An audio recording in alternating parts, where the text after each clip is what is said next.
kamu gembel. Jangan bikin kotor tempat ini. Sekar, wanita dengan penampilan sederhana yang mendapatkan perlakuan kasar dan diremehkan oleh sales mobil hanya karena menilai dari tampilannya saja. Namun, keteguhan hati Sekar justru memutarbalikkan keadaan dan mengejutkan semua orang di sekitarnya. Apa yang terjadi hingga wanita biasa ini mampu mengubah pandangan dan sikap mereka? Penasaran bagaimana ceritanya? Langsung saja kita simak cerita ini. Dan jangan lupa subscribe, share, dan like channel Okti Story. Silahkan komentar pendapat kalian ya. Di suatu pagi yang cerah, sinar matahari menembus celah gedung-gedung pencakar langit Jakarta, menyinari pelataran sebuah showroom mobil mewah dengan pantulan cahaya dari bodi mobil-mobil berkilau. Di antara kilau gemerlap itu, hadir seorang wanita muda bernama Sekar, 27 tahun, dengan penampilan yang sangat kontras dari lingkungan sekitarnya.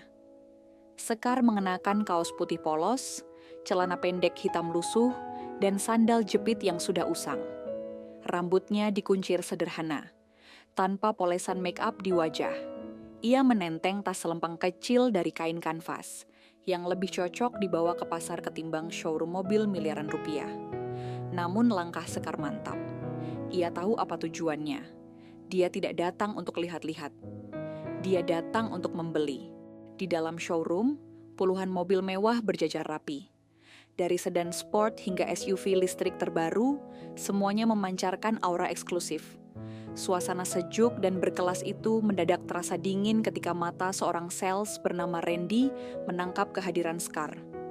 Dari balik meja kaca, Randy mengangkat alis tinggi. Ia menatap Sekar dari ujung kepala sampai kaki. Wajahnya menegang, lalu mengerut sinis. "Hei Mbak," seru Randy, berdiri dari kursinya dengan raut penuh ejekan.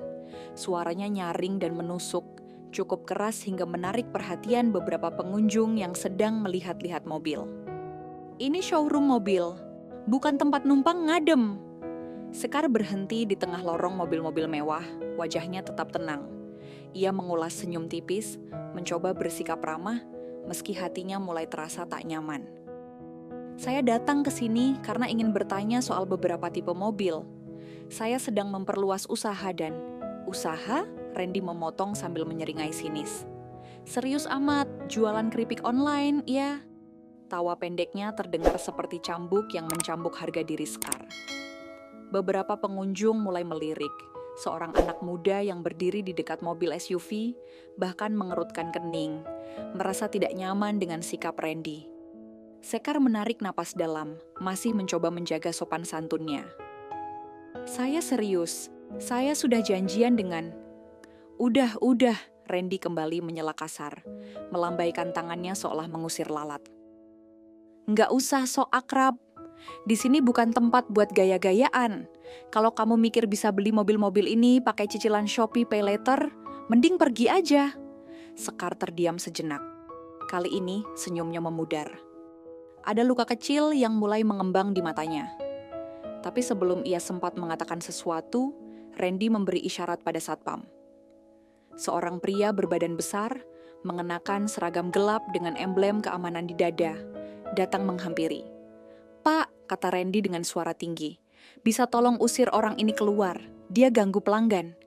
Kita punya klien sungguhan yang harus dilayani." Sekar menoleh ke satpam. "Saya cuma mau tanya, saya pelanggan juga." Namun satpam itu tidak peduli.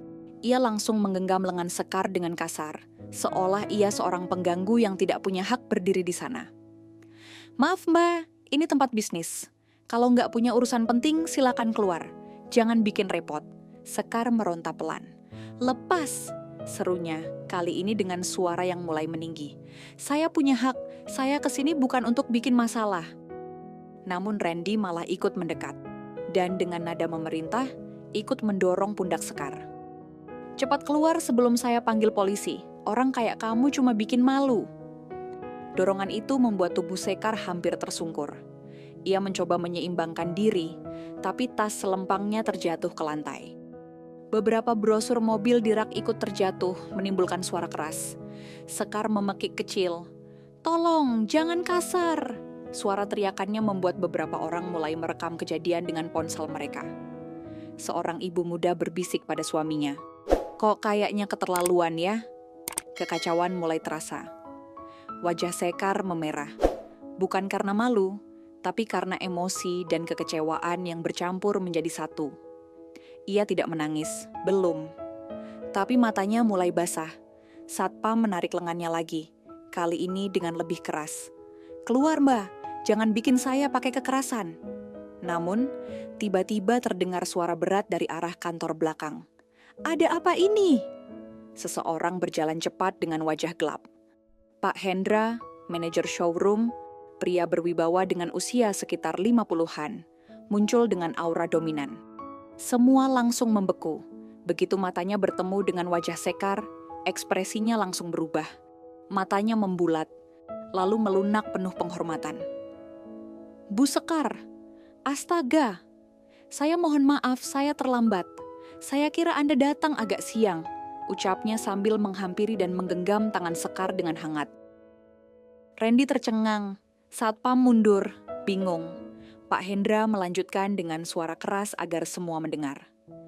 "Beliau ini adalah CEO dan pemilik PT Andara Transindo, salah satu startup rental kendaraan yang saat ini menguasai pasar Jabodetabek. Hari ini, beliau akan menandatangani kontrak pembelian 40 unit mobil secara tunai." Kejutan itu menampar seluruh showroom. Randy memucat. Satpam tertunduk. Seorang tamu bahkan menjatuhkan brosur karena syok. "Pak, saya tidak tahu." Randy tergagap, matanya berkaca-kaca. "Ketidaktahuan bukan alasan untuk memperlakukan orang lain tanpa hormat," kata Pak Hendra dingin. "Mulai hari ini, kamu dan Satpam ini saya berhentikan. Saya tidak bisa menoleransi arogansi di tempat kerja saya." Namun sebelum kalimat itu selesai sepenuhnya, Sekar mengangkat tangannya pelan. "Tunggu, Pak." Semua mata beralih padanya. Sekar menatap Randy dan Satpam dengan mata teduh. Tapi kali ini ada luka dalam suaranya. "Dulu saya juga pernah diperlakukan seperti ini. Ketika masih kuliah, saya bekerja jadi cleaning service di tempat seperti ini. Saya tahu rasanya dianggap rendah hanya karena penampilan," ucapnya pelan, suaranya gemetar menahan emosi. "Saya tidak ingin mereka dipecat, tapi saya ingin showroom ini belajar. Adakan pelatihan tentang etika, tentang empati. Kita tidak pernah tahu siapa yang berdiri di depan kita. Bisa jadi, justru dia yang membawa masa depan bisnis ini." Randy menunduk dalam, wajahnya mulai basah. Satpam pun bergetar. "Terima kasih, dan maafkan saya, Mbak," gumam Randy lirih. Sekar tersenyum tipis. "Saya tidak dendam, tapi ingat, harga diri seseorang tidak pernah diukur dari merek sepatu atau tas yang mereka bawa." Pak Hendra menatap Sekar dengan penuh rasa hormat. "Permintaan yang sangat bijaksana," ucapnya lirih, tapi mantap. "Mulai minggu depan, kami akan mengadakan pelatihan menyeluruh untuk seluruh staf. Etika, empati, dan pelayanan akan menjadi inti utama." Ia lalu menambahkan, "Dan sebagai bentuk permintaan maaf kami, showroom ini akan mengundang Anda dalam sesi eksklusif makan siang bersama seluruh tim. Saya ingin semua orang di sini mendengar langsung dari Anda tentang pentingnya menghargai siapapun tanpa syarat." Sekar tersenyum, matanya sedikit berkaca-kaca, namun bukan karena sedih, melainkan karena lega. Ia mengangguk pelan, lalu melangkah masuk ke ruang meeting dengan kepala tegak dan langkah ringan, meninggalkan keheningan di belakangnya yang lebih lantang dari teriakan. Beberapa bulan kemudian, papan nama showroom kini terpampang dengan tambahan baru di bawah logonya. Semua pelanggan berhak dihormati. Randy masih bekerja di tempat itu, tapi bukan lagi sebagai sales. Kini ia menjadi trainer etika pelayanan, berdiri di depan kelas pelatihan setiap minggu, mengajarkan satu hal yang dulu justru ia abaikan. Bagaimana memperlakukan orang lain dengan hormat dan empati. Di sesi pertamanya, Randy membuka dengan kisah yang kini ia sebut sebagai titik balik hidup saya. Ia menceritakan bagaimana ia hampir kehilangan segalanya hanya karena menilai seseorang dari sandal jepit dan kaos polos. Banyak peserta yang terdiam, bahkan beberapa berkaca-kaca. Sementara itu, Sekar terus melaju. PT Andara Transindo miliknya kini tak hanya berkembang di Jakarta, tapi sudah merambah ke Surabaya dan Bali. Ia menjadi pembicara di banyak seminar kewirausahaan, diundang ke televisi nasional, bahkan masuk dalam daftar 30 di bawah 30, versi majalah Forbes ternama. Namun yang paling menarik, perhatian publik bukan sekadar pencapaiannya, melainkan sikapnya yang tetap rendah hati. Ia masih suka naik ojek online, masih sering datang ke kantor dengan sandal jepit, dan masih menolak memakai tas branded. Cerita ini menegaskan bahwa penampilan fisik dan status sosial sering menjadi dasar penilaian yang keliru dalam masyarakat. Banyak orang masih cenderung mengaitkan kesuksesan atau nilai seseorang dengan gaya hidup mewah dan penampilan glamor, sehingga mereka mudah mengabaikan kualitas yang sesungguhnya dimiliki seseorang. Dalam cerita ini, Sekar yang tampil sederhana dan tanpa kemewahan justru menunjukkan bahwa kesuksesan tidak selalu harus dipamerkan dengan harta benda atau penampilan luar yang mencolok. Hal ini menjadi pengingat bagi kita semua, bahwa sikap rendah hati, keteguhan hati, dan kejujuran dalam menjalani kehidupan lebih bermakna daripada sekadar simbol kemewahan yang seringkali bersifat sementara dan dangkal. Penilaian yang hanya berdasarkan penampilan luar tidak hanya tidak adil, tapi juga berpotensi merusak hubungan sosial dan profesional, karena mengesampingkan nilai-nilai hakiki seperti integritas dan kepribadian seseorang. Selanjutnya, cerita ini juga mengilustrasikan pentingnya sikap empati dan etika dalam dunia pelayanan dan bisnis. Perlakuan buruk yang diterima Sekar oleh staf di perusahaan, yang seharusnya melayani dengan baik, menggambarkan bagaimana kurangnya pelatihan tentang etika dan empati bisa berujung pada diskriminasi dan ketidakadilan.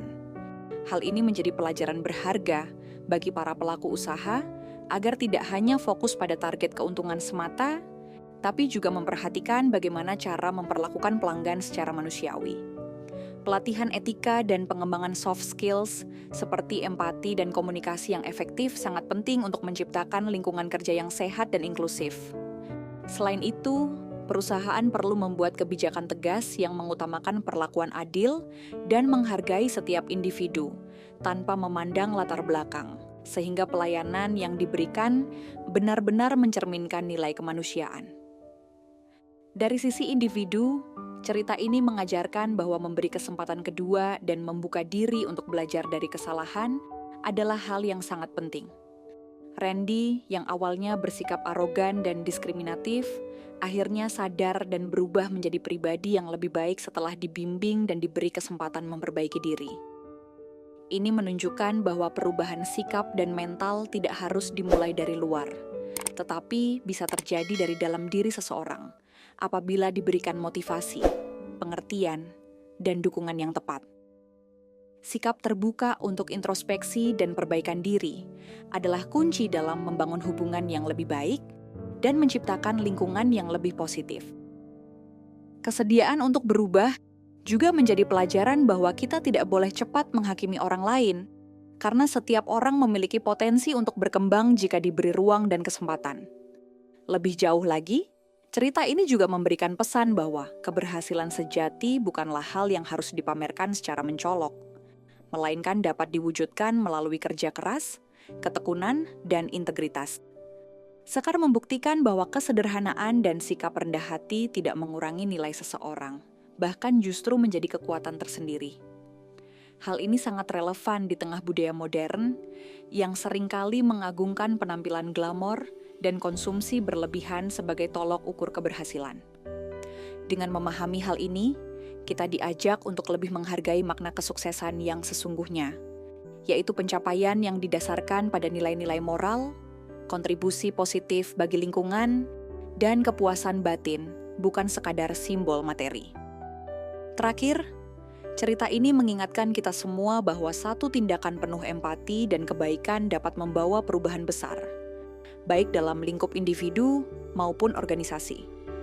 Ketegasan Sekar dalam memperbaiki perlakuan diskriminatif di tempatnya berinteraksi tidak hanya mengubah cara pandang orang-orang di sekitarnya, tapi juga menggerakkan budaya perusahaan menuju sikap yang lebih inklusif dan berkeadilan. Ini membuktikan bahwa setiap orang memiliki potensi menjadi agen perubahan apabila berani bertindak dan menunjukkan contoh yang baik. Oleh karena itu, Sebagai individu dan bagian dari masyarakat, kita sebaiknya terus menumbuhkan nilai-nilai kemanusiaan, menghargai perbedaan, dan selalu berusaha untuk menciptakan lingkungan yang ramah dan adil bagi semua orang, tanpa memandang latar belakang atau penampilan mereka. Dengan demikian, cerita ini tidak hanya menjadi kisah inspiratif, tapi juga ajakan nyata untuk memperbaiki pola pikir dan sikap dalam kehidupan sehari-hari, agar dunia menjadi tempat yang lebih baik bagi semua orang.